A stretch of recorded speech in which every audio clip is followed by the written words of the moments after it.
Your teen suddenly falls to the ground with no reasons and tells you she cannot feel or move her leg or body. And your teen is conscious but feeling super panicky and scary for a good reason. And you take your teen to the doctor, like rush her to the hospital. And then the doctor says, well, everything looks good. It's not epilepsy, it's not stroke, your child doesn't have a brain tumor, your child does not have a Guillain-Barré, so we don't know what's going on. If that happens, I want to tell you, you're not alone. And this can be something called drop attacks. So let me tell you what that is. Drop attacks are basically this sudden unexpected falls without loss of consciousness. And it's almost like someone sucked your child's energy out of the body. And it can be very scary and terrifying. If you have experience witnessing your child having these drop attacks, it can be quite terrifying. And drop attacks can be part of this thing called Functional Neurological Disorder, short for FND. So in this video, I'm going to talk about what to do with this drop attacks and then what you can do, more importantly, to help your teen recover from this drop attacks. So let's dive in. Hi, my name is Dr. Lee. I'm a pediatric health psychologist and the founder of Teen FND Academy, which is an online coaching program to teach kids with FND and their parents,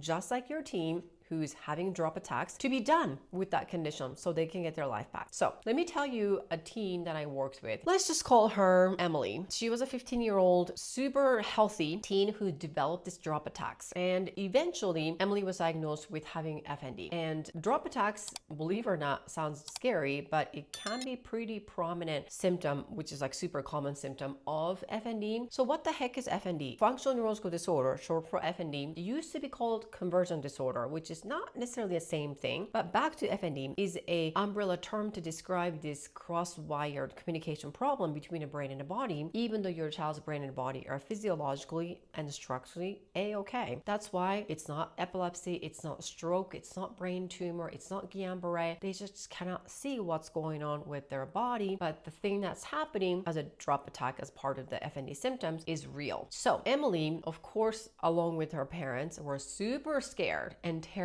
What the heck is going on? And the parents could not let Emily out of their sight. I mean, can you imagine that? And Emily also developed this fear of walking around because she was now scared of falling at any moment. So it was really isolating experience, confusing, scary. And you can also imagine that every time this happened, parents didn't know what to do except taking Emily back to ER over and over and over again, while Emily is missing all kinds of activities and practically her life. So parents are also worried about Emily developing super strong fear of walking around because she is scared of now falling. Now she's basically saying, what if I fall? And what if it's on the stairs? What if I fall and then have this major injury and then crack my head open and then die? Something like that. So if you can relate to that, I hear you, and I have worked with tons and tons of teens like Emily before, and this is exactly what I did. So none of the family members, including Emily, of course, knew what was going on with drop attacks and then FND, and so I started with that. So in my program, Teen FND Academy, we use a strategy called the BRAIN methodology.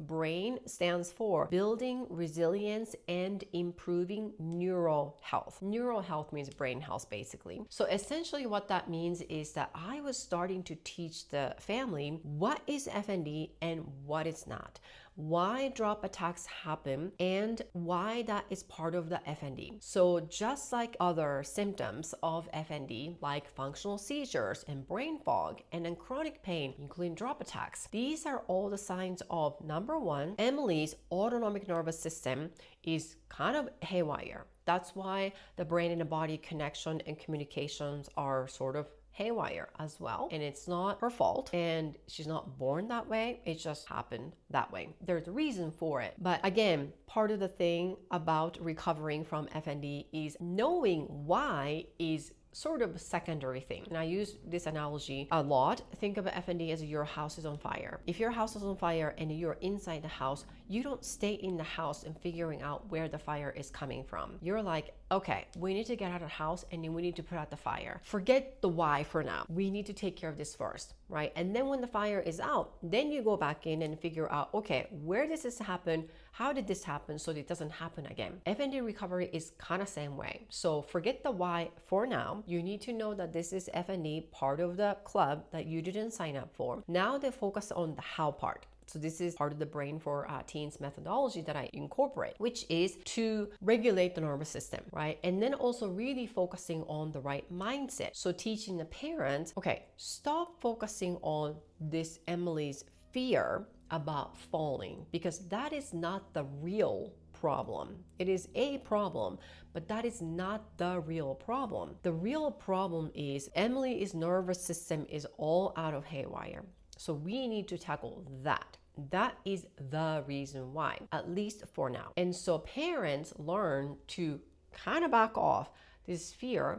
They are validating Emily's fear. However, Emily is the one who was taking in control of regaining the connection between her brain and the body, starting with knowing what it is. The drop attacks, it seems very scary, but it is actually not really harmful for the actual symptom itself. So now she needed to stay focused on kind of being safe for the most part. However, she had to learn how to be okay with falling here and there, as long as it's not deadly scary places like on the edge of the cliff kind of thing. And so she managed to learn how to face the fear, not get rid of the fear, but face the fear while regulating the autonomic nervous system, and also rebuilding the trust in her body again by returning to her life little by little. So think of the drop attack as a branch of the giant tree. Name of the giant tree is FND. So drop attacks is one of the symptoms. So that's one branch. And brain fog can be another branch, right? And then functional seizures can be another branch. Chronic pain can be another branch. Muscle twitch can be another branch. All of those things. If you are just focusing on that one branch, oh my gosh, I need to water this particular water for this one branch, and I need to do this another thing, duct tape this leaves because it's falling on this branch, then you're gonna need like 200,000 of you, right? However, if you notice that the tree is kind of like, shriveling, then you focus on the root. Let's focus on the root, and let's focus on the soil. Let's focus on the general nutrition and then the sunlight. So then all of these branches are going to come back.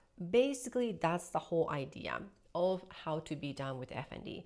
So stop chasing after one particular symptom, which can be drop attacks in this moment. However, working on the fear, right? And then getting back to life little by little with some help in the beginning. That's totally fine. But eventually it's important for Emily to learn how to be independent, right? Instead of just avoiding this fear. So essentially that's what we worked on. And then she has not had drop attacks in months and months, and then some. So she is fully back to living her life. And if she is noticing some weakness coming into her body, she's like, oh yeah, I know exactly what to do. So there is no fear. And this is not because she tried to get rid of the fear. It's the opposite. She was acknowledging that there is a fear and also learning skills and strategies with the right mindset to face the fear. Therefore, the fear did not stop her from living her life. So what can you do knowing this?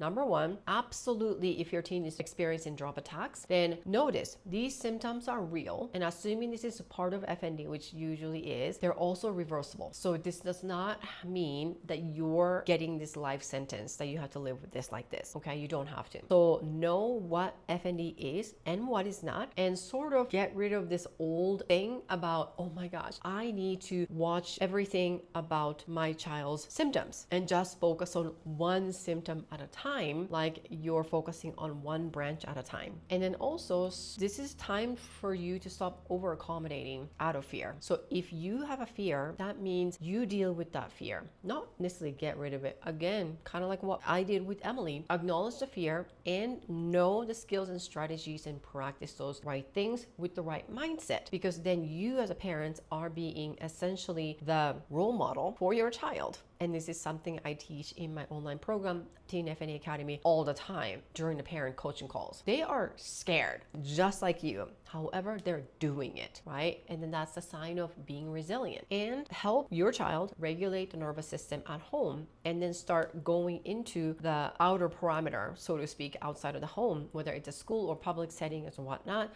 So then your child is learning how to build confidence little by little by practicing those right things with the right mindset. And you also need to be consistent. It's not just like using these strategies only when they feel like it, or only when they feel like they need to do it, or only when they have the actual drop attacks. That would be too late. So you have to use those skills and strategies on a regular basis, consistently. Then you can be done, just like Emily. So if you want my guidance for your teens specifically like this, so then you know exactly what to do and also what not to do, then head over to teenfndacademy.com and learn more about my program. You might qualify for my program, but you can also apply and then see if you qualify for the program. I am here to talk to you. I read everyone's application, at least at the time of this video, and so I can help you and your family start to recover and then get your life back. So link is down below, and also let me know what kind of things that you're doing to help with your child's drop attacks, and I read your comment as well. Well, thank you so much for watching this video, and I will see you in the next video.